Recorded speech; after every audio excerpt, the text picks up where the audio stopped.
Hello, good evening. My name is Aditya. Today's recording, I will share you to educate people in a simple language.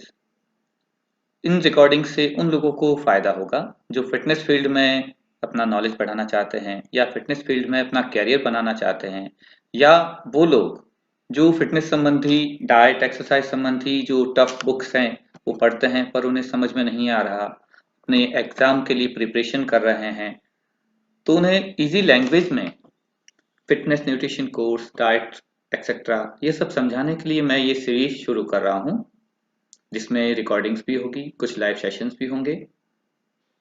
तो आज first topic में हम start करेंगे इसके बारे में कुछ जानकारी। Okay, so let us start with today's session. What's the difference between healthy eating versus achieving your goal, achieving your dream physique? Shall we start? So, eating healthy foods are good.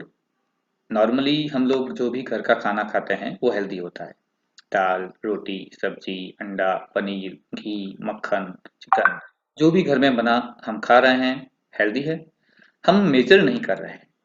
लेकिन बाहर का जो market का junk food है, जो भी deep fried food है, packaged food है, अल्कोहल है या अनहेल्दी फूड है, स्ट्रीट फूड कह लीजिए आप कुछ भी, वो आता है एक तरह से अनहेल्दी फूड में। रेगुलरली अगर आप इसको कंज्यूम करते हैं तो it's bad for your health. So eating healthy में आप घर का बना खाना कुछ भी खा सकते हैं, कोई रोक टोक नहीं है, यू आर हेल्दी। लेकिन इसका मतलब ये नहीं है कि आप नॉर्मली बिना मेजर किए कुछ भी खाना खाएंगे और आप अपनी ड्रीम फिजिक अचीव कर लेंगे। It is not possible. So again, healthy food खाना और ड्रीम फिजिक अचीव करना दोनों अलग अलग चीज।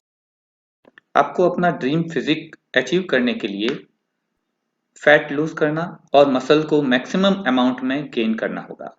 दैट मीन्स आपको कैलोरी डेफिशिट में रहना है यदि आपको फैट लूज करना है। और अगर आपको वेट गेन करना है, आई रिपीट, आपको अगर वेट गेन करना है तो आपको कैलोरी सरप्लस में जाना होगा। बट मसल गेन करने के लिए ये 100% जरूरी नहीं है कि आप सरप्लस में ही हो। We can discuss this topic later, that how to gain muscles in calorie deficit. Yes, it is possible. Calorie deficit में भी मसल गेन होता है with along with fat lose. So इस टॉपिक पर फिर कभी बात करेंगे। अभी आपको ड्रीम फिजिक अचीव करने के लिए जो मेन गोल होना चाहिए वो है फैट लूज करना और मैक्सिमम अमाउंट में मसल गेन करना।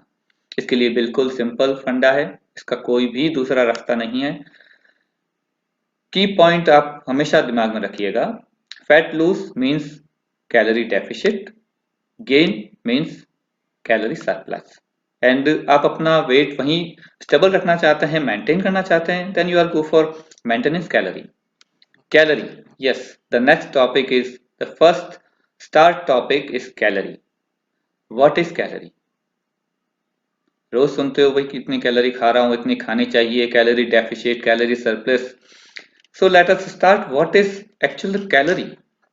बहुत सिंपल वर्ड है, बहुत ही सिंपल इसका आंसर है। Calorie is bodies currency. Energy को मापने का जो यूनिट है उसको साइंस में कैलोरी कहते हैं।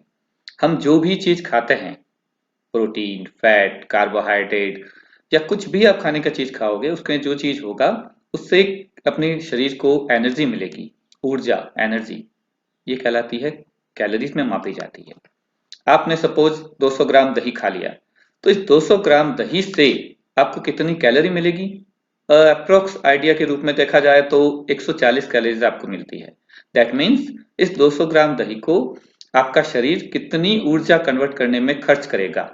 140 कैलोरी मिल गई आपको। इसी प्रकार आप जब भी 100 ग्राम आपने पनीर खाया तो लगभग आपको 265 270 के आसपास कैलोरीज मिल गई। फिर इस पनीर में या दही में जो macronutrients, fat, protein, carbohydrate, fibre, water etcetera, micronutrients like multivitamin, minerals, ये जो भी होंगे उनको बॉडी अलग अलग रूप में अलग अलग पाथवे में एब्जॉर्ब करेगा और उनको अलग अलग जगह पे यूज करेगा। ये बात का मैटर है, स्टडी आएगी, इसके अलग अलग टॉपिक्स आएंगे, उस पर डिस्कस करेंगे। What is fat, what is carbohydrate, how it is metabolism.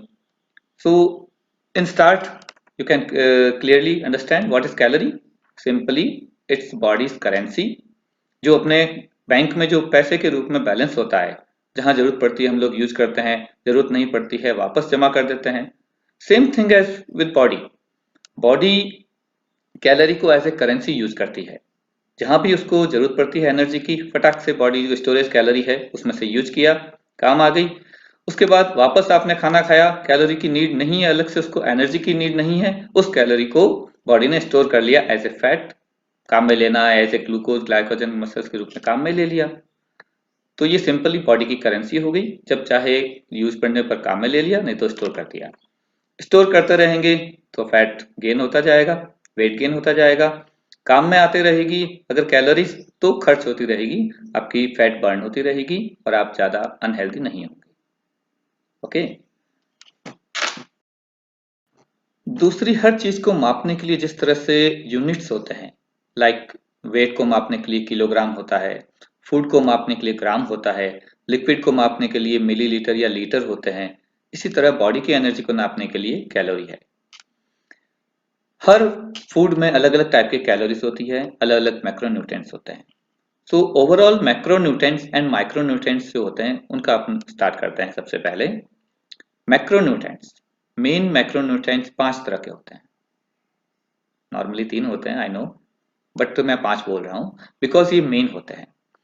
Fat, protein and carbohydrate, इनके बारे में आप सब जानते हैं, बट इसके साथ में 2 एसेंशियल मैक्रोन्यूट्रिएंट्स होते हैं जो जरूरी हैं। ये हो गए आपके वाटर एंड फाइबर।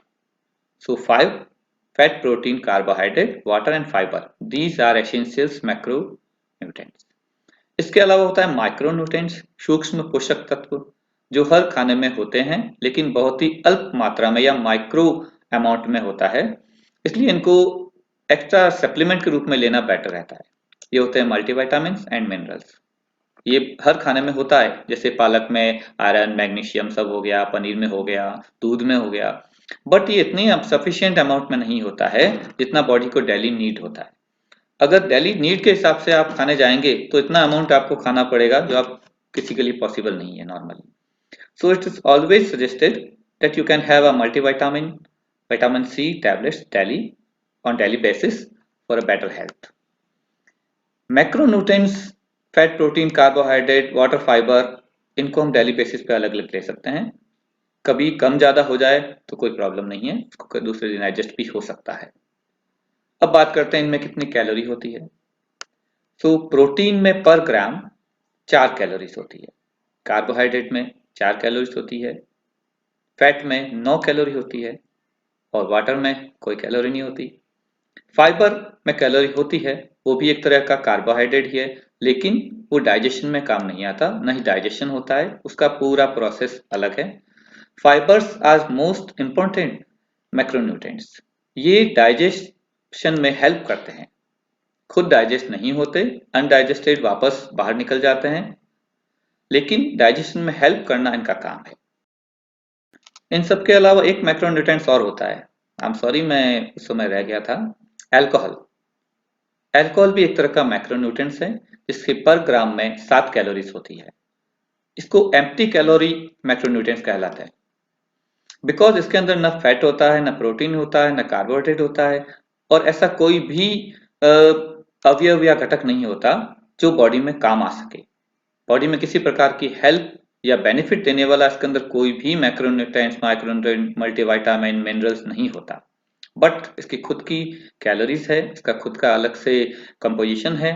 सो इसमें 7 कैलोरी होती है पर ग्राम में। जैसे ही हमने कुछ खाया, कोई भी फूड खाया, उसमें जो भी मैक्रोन्यूट्रिएंट्स, माइक्रोन्यूट्रिएंट्स है, बॉडी उनको डाइजेशन के रूप में अलग अलग ब्रेक डाउन करके यूज करती है। बॉडी एक बहुत ही स्मार्ट मशीन है, ये सारी चीजों को एक बहुत ही यूनिक वे में स्पेशल टाइप से ट्रीट करते हुए सभी fat, protein, carbohydrate, vitamin, mineral, fibre, water, इन सबको अलग अलग यूज करती है और यूटिलाइज करती है। जो भी कैलोरीज इसको यूज करना था उसने एनर्जी के रूप में यूज कर लिया, एक्स्ट्रा कैलोरीज बच गई वो स्टोर कर लेगी। ये इसका नॉर्मल प्रोसेस है, ये कहलाता है मेटाबॉलिज्म। इसके बारे में हम नेक्स्ट धीरे धीरे टॉपिक पे बात करेंगे। सो गाइस, आज का सेशन मैं यहीं समाप्त करना चाहूँगा। Let us meet on next Sunday. Every Sunday continue मैं फिटनेस, न्यूट्रिशन, साइंस संबंधी टॉपिक्स जो हैं वो इजी लैंग्वेज में आपके लिए लेकर आता रहूँगा। So keep watching. थैंक्स।